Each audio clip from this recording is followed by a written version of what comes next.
ወይ ናብ መዋለዲ ክፍሊ ንኸድ ለና ያው ናብ መዋለዲ ክፍሊ ኢና ንኸድ ለና ሕዚ ኣብኡ ከይዳ ክትወልድ እያ ማለት እዩ ኣማኢል ናዎ ላዕሊ ኸይድ ኢልና ሰላም ሰላም ናይ ዮን ዩቱብ ተኸታተልቲ ከመይ ኒዕኹም ከመይ ቀኒኹም ኣነ ሰላም ኣለኹ እግዚኣብሔር ይመስገን በቢ ዘለኹምዎ ሰላምኩም ብዙሕ ትርፍ የለለይ ሓድሽ ነዛ ቻነለይ እንኳዕ ብሰላም መጻኹም ነበርኩ ሰብስክራይብ ምግባር ቤተሰብ ሁኑ ቤተሰብ ዝኾንኩም ደሞ ሸር ላይክ ናገርኩም ምትውዓኹም ኣይፈለኒ ኩለኩም ይፈቲ ሽምባርከስ ኮራት ሕዋተይ ነዛ ቪድዮ ብላይክ ጀምሩዋ ማለት እዩ ለማዓንቲ ብደስ ዘብል መደብ የመጽእኩም እኒኹ ማለት እዩ ኩለኹም ብሊላ ሓፍትና ዝተሻغልኩም ትማሊ ኣብ ዝመጽዎ ኣብ ዝሓለፈ መደብ ማለት እዩ ሊላ ሓፍትና ናብ ሕክምና ኣትያ ኔራ ሕጂ ደሞ ብሰላም ተገላጊላላ ሊላ ሓፍትና ማለት እዩ ብጣዕሚ እዩ ደስ ልብል ካዚ ደስ ልብል ሓጎስን ደስታን የለን ማለት ይኹራት ሕዋተይ ኩሉ ዝወለደ ዝሓጎስ እዚ ይፈልጦ እዩ እና ኩለኹም እንኳዕ ሓጎሰኩም ሊላ ሓፍትና ደሞ እንኳዕ ብሰላም ተፈላለየት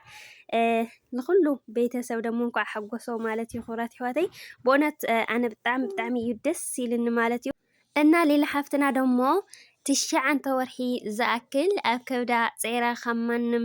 ጓል ኣንስተይቲ ማለት እዩ ሕጂ ደሞ ትሽዓንተ ወርሓ መዓልቲ ሕርሳ ምስ ኣኸለ ደሞ ጅቡዕ ዝኾነ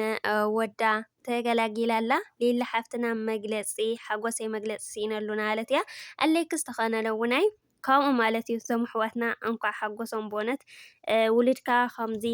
ክትሓቁፍ ከለኻ ዘለዎ ስምዒት ፍሉይ እዩ ላዕለይ ስለ ዝጀመርክዎ ብጣዕሚ ፍሉይ ስምዒት ኣለዎ ማለት እዩ ዝወለድኩም ከዓኒ ትፈልጥዎ ኢኹም ማለት እዩ ኹራት ኣሕዋተይ ዘይወለድኩም ደሞ ንዙ ሓጎስ እዚ ጣዕሚ ውላድ ንኽትፈልጡ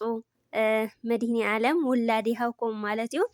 እግዚኣብሔር ኣምላኽ ለኹሉ ውላድ ይዓድሎ ማለት እዩ ኹራት ኣሕዋተይ ና ውሉድሲ ፍሉይ እዩ ብስሩ ክነግረኩም ኣይክእሊ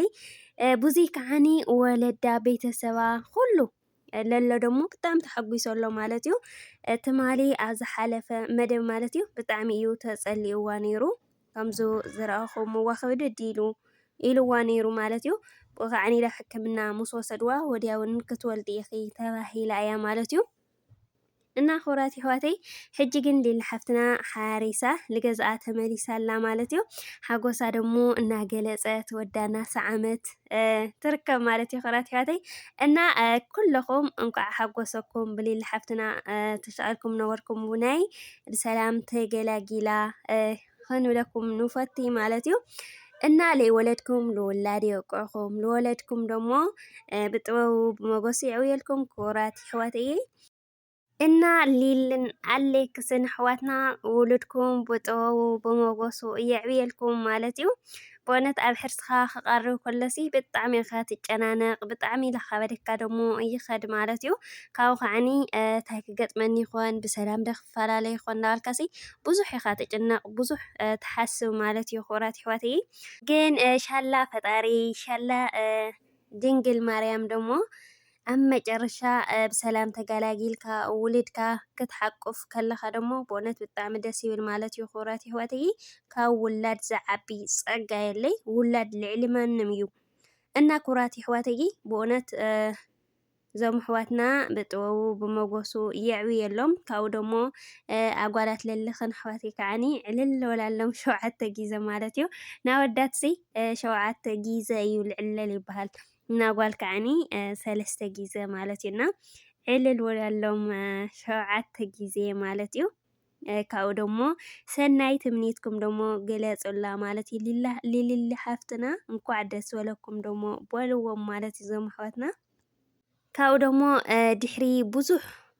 ውረድ ደይብ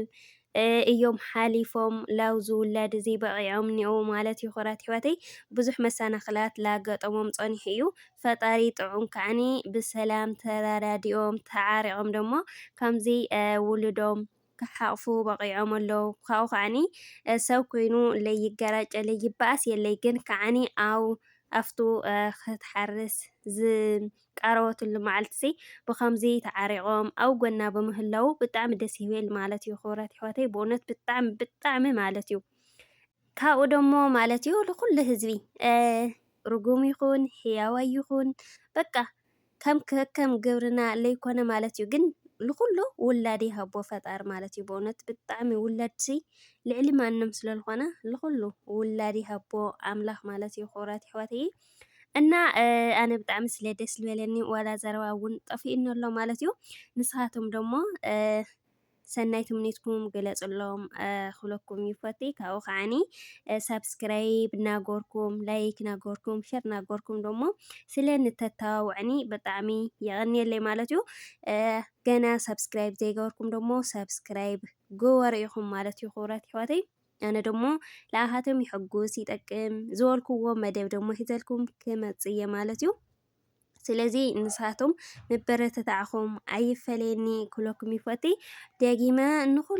نخلهم بيتسب انقع حقوسكم انقع عدسولكم كبلي فوت مالتيو نبيتسب نتخاتاتلتي نخلهم مالتي خوراتي حواتي እና اللي حفتنا انقع بسلام تقلاقلكي اما برهان انقع بسلام ردأتكي كاوخعني بشلمتخي يوصاخي مريمات دمو يصاوتاخي يبحال እና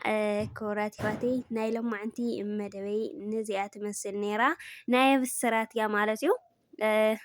يسرات يحيزلكم مزينيرة كشاب بخالي مدب لمصدمو شير لايك سبسكرايب ناغوكم ناتاتكم متباع اي فريني كلكم يفتي داقيمة بخالي مدب كشاب زمصدمو باي باي سناي قنات